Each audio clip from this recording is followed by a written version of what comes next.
Hello guys, KGF లాంటి biggest hit తర్వాత యష్ చాలా గ్యాప్ తీసుకుని వస్తున్న సినిమా టాక్సిక్. యాక్చువల్గా ఈ సినిమా లాస్ట్ ఇయర్ రావాల్సింది. ఇది పోస్ట్ పోన్ అవుతూ అవుతూ అవుతూ అవుతూ ఎట్టకేలగా 2026 ఈ సంవత్సరం మార్చి 19 తారీఖున ఈ సినిమా రిలీజ్ అవ్వబోతుంది. ఈ సినిమా సంబంధించిన అందులో ఉన్న మెయిన్ క్యారెక్టర్స్ యొక్క ఎస్పెషల్లీ లేడీస్ యొక్క ఫస్ట్ లుక్స్ రిలీజ్ చేసుకుంటూ వచ్చారు.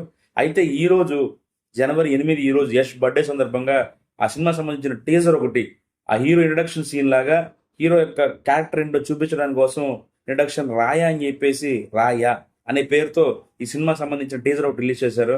ఆ టీజర్ ఉంది స్వామి బాబోయ్, మరీ ఇంత వైల్డా తెలుగు సినిమాలో ఇండియన్ సినిమాలో ఇలాంటి టీజర్ కట్ ఇంతవరకు రాలేదని చెప్పాలి. ఇంత బోల్డ్గా, ఇంత ఆ, అసలు ఇంత రాగా రాలేదని చెప్పుకోవచ్చు మనం. టీజర్ ఒక హీరో సంబంధించి అయితే అసలు మామూలుగా లేదు.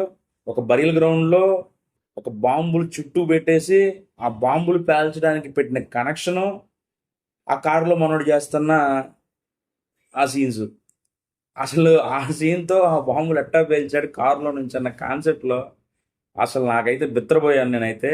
ఇంకా కేజీఎఫ్ నుంచి యష్ ఇంకా బయటికి రాలేదేమో, ఇంకా ఆ క్యారెక్టర్లోనే ఉన్నాడేమో అనిపించింది నాకైతే.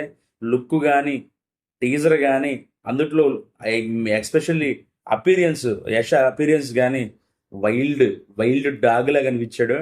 ఇదేమైనా కానీ కొంచెం కనెక్ట్ అయిన ఇండియన్ సినిమాలో మరొక్క మచ్చు తునక హాలీవుడ్కి ఇండియన్ సినిమా అంటే ఇదిరా అని చూపించే రీతిలో పక్కా ఉంటుంది. ఐ హోప్ ఈ సినిమా బాగా ఆడాలి, యష్కి మంచి పేరు రావాలి, ఇండియా సినిమా స్థాయి మళ్ళీ పెరగాలి.